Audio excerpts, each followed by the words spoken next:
Morjesta ja tervetuloa uudelle videolle. Viime Temu-tuotetestauksissa kävi hyvin selväksi, että Temu pärjää tuossa elektroniikassa ihan Suomen tasoisesti ja halvemmalla. Ja nyt ollaan Lappiin lähdössä vähän käymään kalassa ja vaeltelemassa. Niin otettiin sinne vähän Temulta kampetta. Niin kokeillaan vähän, että miten retkeilyvarusteissa pärjää Temu. Ei mitään, me jatketaan tässä puitten pinnaamista, niin ei muuta kuin mukavia katseluhetkiä.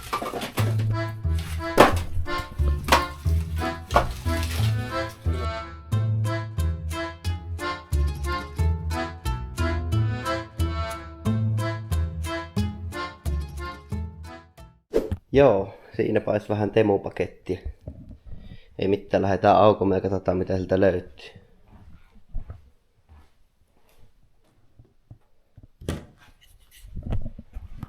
Tässä ensimmäinen paketti auki.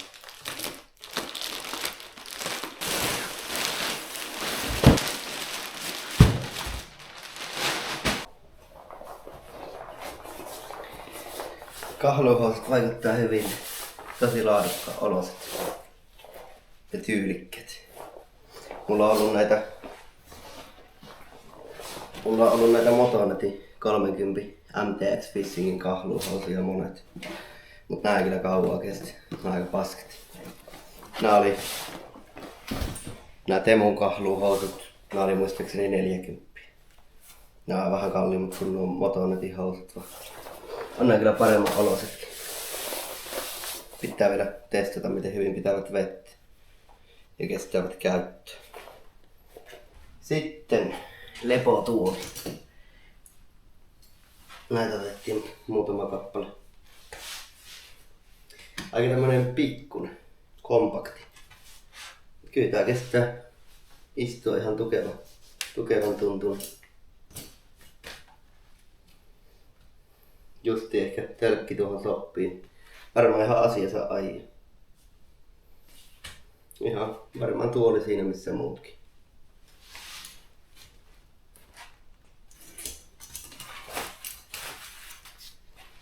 Sitten tämmönen teleskaappi, pikkuhaavi metrin varrella. Näitäkin, kun ei oo kuin noita isoja venehaavoja itselle. Otettiin sitten tämmösiä pikkusia, kätevämpi kuljettaa mukaan. Mitenköhän tää nyt toimii? No tolle. Niin, jota voi kääntää tohon. Joo. Tän saa kyllä pieneen tillaan. Ja ihan tämmönen laadukkaan olon. Että ei koukku kauhean helposti jää kiinnittää. Tuomitaan sitten käytössä, mutta ainakin nyt aivan asiallisen olon. Sitten otettiin 3 erilaiset tämmöiset vedenkestävät ulkoasut. Taskuja on mukavasti ja aika tämmöistä venyvää hyvän tuntuista kangasta.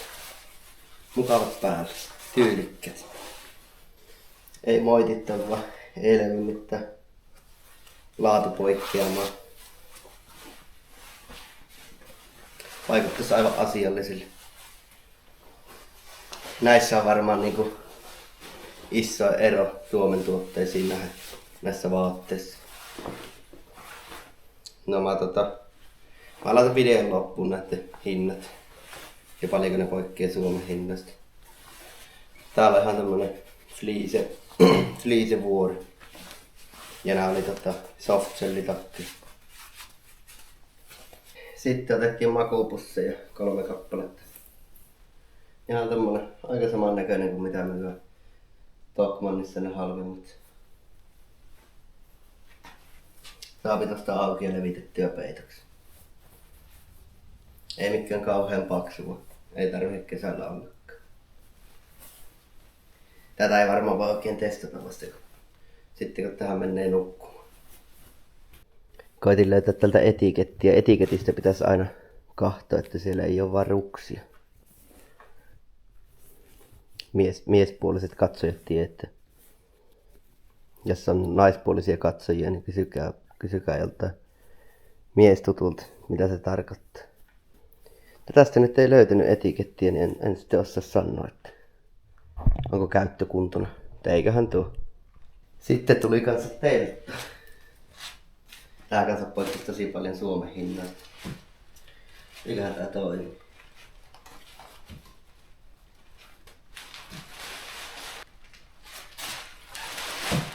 Tuli kanssa käyttöohjeet. Rise the tent bracket according to the instructions. Se ei vaan tullut semmosia.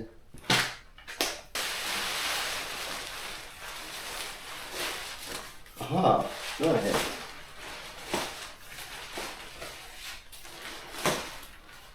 Joo, no se ei ollut vaikea koota. Tämmöisiä pitäisi Suomen armeijankin hankkia. Kätevämpi kautta, vaikka se puolijoukkuetta. Tää on ilmeisesti oviaukko. Katsotaanpa.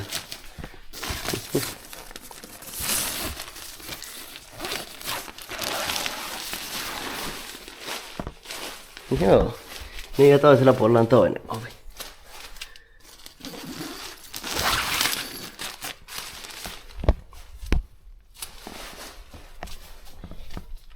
Joo, tää on ihan näppäräoloinen teltta. Piti olla veden kestävä. Tosiaan saapi kaksin puolin oven auki, voi vähän tuulettaa. Viilennettyä. Ja ainakin helppo koottava. Katsotaan miten kestävä tuo mekanismi. Sitten tähän tuli lisäksi näitä tikkuja, millä tän saapi maahan kiinni. Ihan hyvän näköinen. Ihan positiivinen yllätys tämäkin. Sitten otettiin vielä tämmöiset siistit kesähatut. Vedenkestävä kaiuti, tämmönen pikkuinen matkakaiuti. Pari 50 000 milliamperitunnin varavirtalähettä. Sitten tämmönen kenttälapio, saha, pullon avaa ja kuokka yhdistelmä. Tääkin on ihan laadukkaan olo.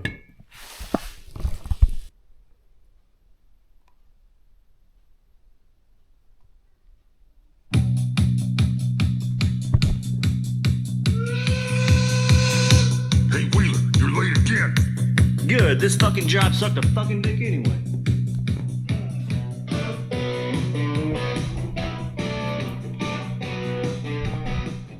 Joo, kaiutinkin näyttäisi toimiva.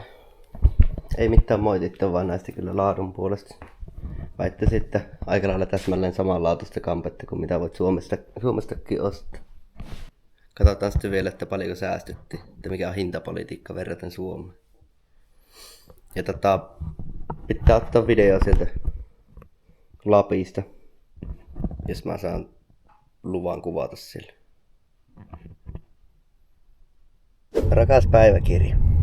Tänään Tiia syrjäytti mut kuljettajan paikalta vaan sen takia, että hänen mielestään mä ajoin melkein kanttari. Se ei oikeesti ollut lähellä. Eihän Miskal ollut lähellä. Ei ollut. Ainakin 5 senttiä vielä. Tosiaan, munan mittari vielä. Mutta Tiia ei sitten antanut mun enää ajaa autolla.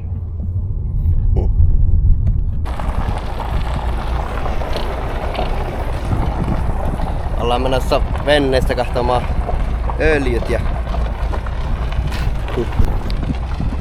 No niin, ollaan menossa venneestä katsomaan öljyt ja päästelemään vanhat bensat pois, kun ei oo hetkeä ollut ajossa.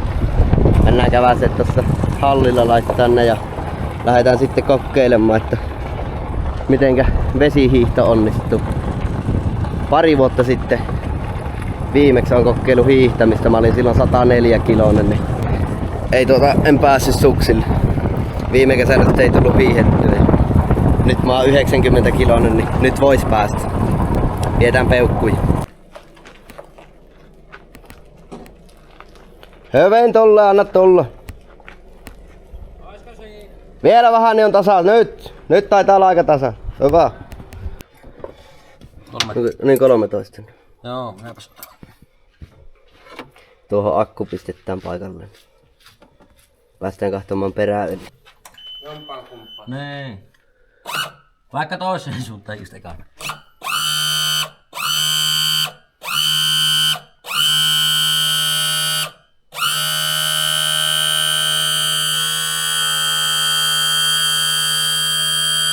Joo, ei tule. No alas vaan, se on vähän täyttöhommia sitten.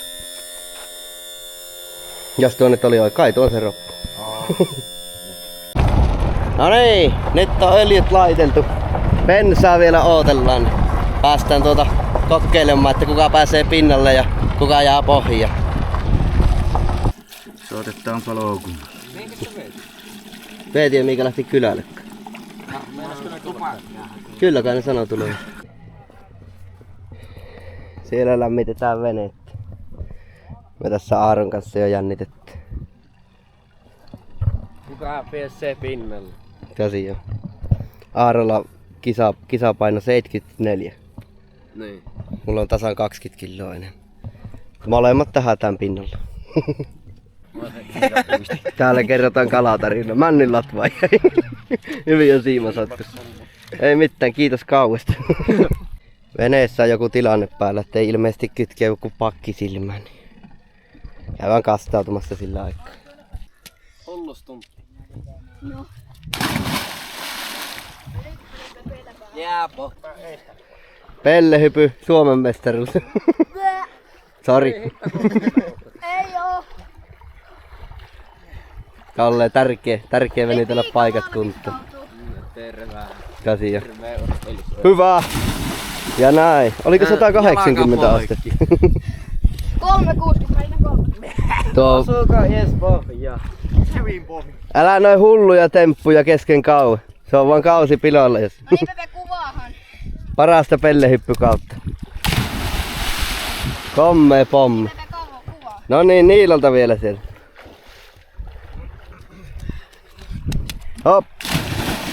Hyvä. Just näin. Kyllä se taitaa siitä tulla. Teknisiä ongelmien vuoksi kokeillaan ensi kesänä uudestaan. Ei kytkeytynyt kuin pakki päälle veneessä.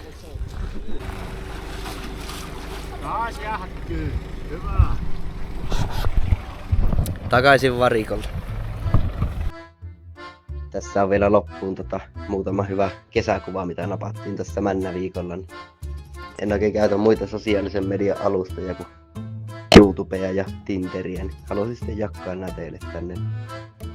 Kiitos kun katsoit videon ja mukavaa kesän jatkoa. Kuulemiin.